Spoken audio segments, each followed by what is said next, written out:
Балалар, сабағымызды бастаймыз. Сіздерге сұрақ қояйын. Әуелі заттың тығыздығы дегеніміз не, балалар? Заттың тығыздығы дегеніміз бір заттың сол өлшем көлеміндегі массасын айтамыз.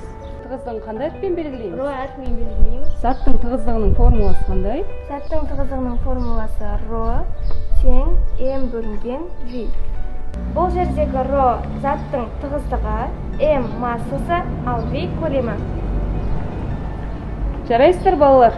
Ендеше осы заттың тығыздығына байланысты біз тәжірибе жасап көрейік.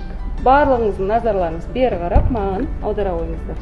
Ол үшін 1/2 стаканға 1 көлемде су құямыз. Су құйып алдық. Екеуінің көлемі 1 балалар, көріп тұрсыздар ғой. Енді бірінші стаканымызға біз темір затты саламыз, екінші стаканға ағашты салайық. Қандай айырмашылық байқап тұрсыздар?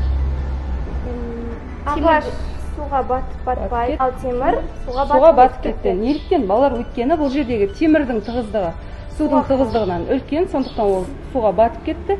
Ал ағашымыздың тығыздығы судың тығыздығынан аз болғандықтан ол судың бетінде қалқып тұрады екен. Түсіндіңіздер ғой, Енді біз келесі тәжірибемізді жасап көрейік. Ол үшін тағы да 1 стаканға су құйып аламыз.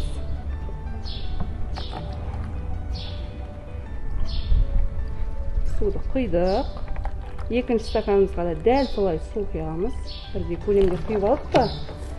Ендеше бірінші стаканға біз бұл жерде бізге бұл тәжірибе барысында қажетті заттар шикі жұмыртқа, тұз, қасық және 2 стаканға 1 көлемде су аламыз. Бірінші стаканымызға біз жұмыртқаны саламыз.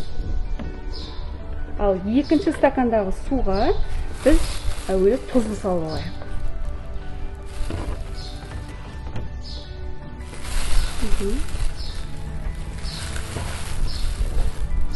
Және араластырамыз.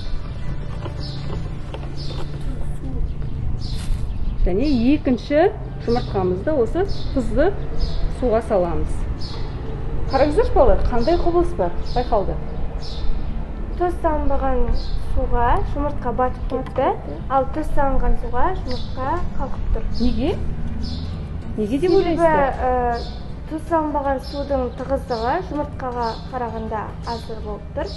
Ал екінші Яғни бұл жерде жұмыртқаның, яғни суға салынған дененің тығыздығы судың тығыздығынан үлкен болып тұр, сондықтан ол батып кетті. Мына жерде ше, екінші жағдайда? Ал екінші жағдайда суға тұзды араластырғанда оның тығыздығы артады.